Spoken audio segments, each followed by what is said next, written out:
नमस्कार, स्वागत है आपका समाचार केसरी न्यूज में। मैं हूं अभिषेक और आज की बड़ी और अहम खबरों के साथ हाजिर हूं। तो चलिए नजर डालते हैं आज की प्रमुख सुर्खियों पर। केंद्रीय गृह मंत्री अमित शाह शुक्रवार को बिहार के सीतामढ़ी में माता जानकी मंदिर का भूमि पूजन किया। सीएम नीतीश कुमार शिलान्यास व भूमि पूजन में उनके साथ रहे। शाह ने सीतामढ़ी से अमृत भारत एक्सप्रेस ट्रेन को भी हरी झंडी दिखाई। इस दौरान केंद्रीय गृह मंत्री अमित शाह लालू प्रसाद पर जमकर बरसे। उन्होंने कहा कि कांग्रेस पार्टी और लालू एंड कंपनी पार्लियामेंट में ऑपरेशन सिंदूर का विरोध कर रही है।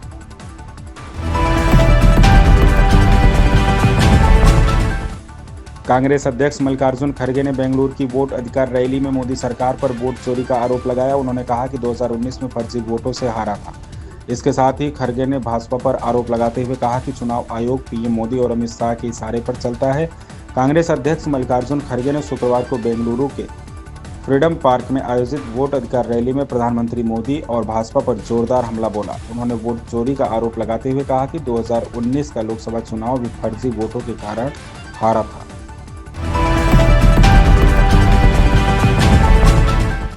अमेरिका ने रूस से कच्चा तेल खरीदने के चलते भारत पर टैरिफ लगाने का ऐलान किया है, लेकिन चीन भी बड़े पैमाने पर रूस से कच्चा तेल खरीदता है।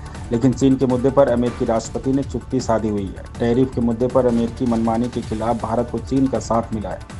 चीन ने कहा है कि अमेरिकी सरकार द्वारा टैरिफ का गलत इस्तेमाल किया जा रहा है और हमारा इसके प्रति विरोध साफ है।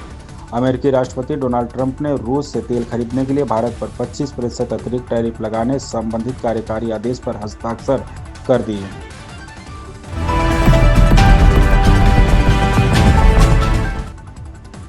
रक्षाबंधन की सुबह कुछ विशेष उपाय किए जाएं तो यह दिन सिर्फ भावनात्मक नहीं बल्कि भाग्योदय भी कर सकता है। इन उपायों से भाई बहन दोनों के जीवन में धन, सौभाग्य और खुशियों का आगमन हो सकता है। रक्षाबंधन का त्यौहार सिर्फ एक धागा बांधने का नहीं बल्कि भाई बहन के प्रेम, सुरक्षा और विश्वास का प्रतीक होता है। इस दिन बहनें अपने भाई की कलाई पर राखी बांधती हैं और उसके दीर्घायु, सुख, समृद्धि और सफलता की कामना करती हैं।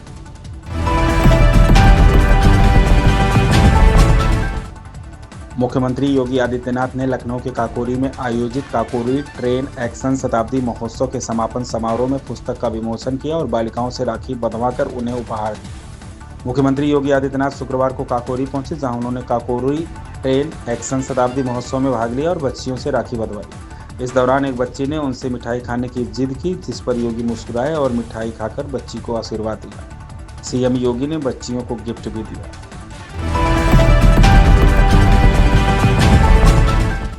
राहुल गांधी के चुनाव में धांधली के आरोपों पर भाजपा ने पलटवार किया। केंद्रीय मंत्री भूपेंद्र यादव ने इन आरोपों को झूठा बताते हुए कहा कि महाराष्ट्र में वोटर बढ़ने के बावजूद कांग्रेस ने कई सीटें जीती।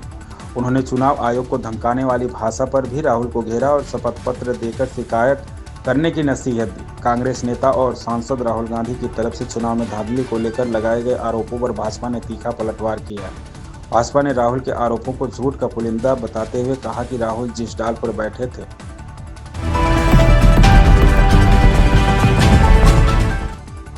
बिहार चुनाव से पहले मतदाता सूची के विशेष गहन पुनरीक्षण एसआईआर को लेकर कांग्रेस नेता राहुल गांधी लगातार भाजपा और चुनाव आयोग पर हमलावर हो रहे हैं। जहां राहुल ने एसआईआर को संसदागत वोट चोरी बताते हुए कहा कि इसका मकसद गरीबों के वोट छीनना है। उन्होंने दावा किया कि भाजपा और चुनाव आयोग की मिलीभगत से चुनाव नतीजे बदले जाते हैं।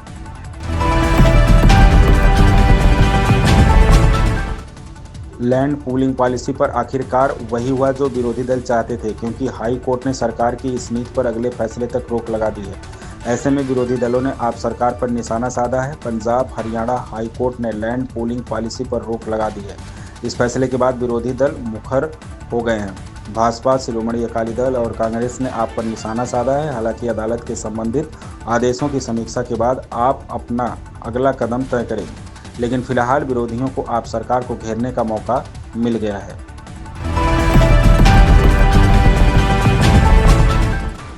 यूपी विधानसभा के मानसून सत्र में प्रदेश के विकास को लेकर बनाए जा रहे विजन डॉक्यूमेंट 2047 पर चर्चा की जाएगी। इस दौरान लगातार 24 घंटे तक चर्चा होगी। उत्तर प्रदेश सरकार यूपी के विकास को लेकर गंभीर पहल करते हुए विकसित भारत, विकसित उत्तर प्रदेश 2047 विजन डॉक्यूमेंट तैयार करेगी। इसके आधार पर प्रदेश की विकास का खाका खींचा जाएगा और उसके मुताबिक काम होंगे। मुख्यमंत्री योगी आदित्यनाथ ने बृहस्पतिवार को इस संबंध में अधिकारियों के साथ हुई बैठक में यह निर्णय लिया है।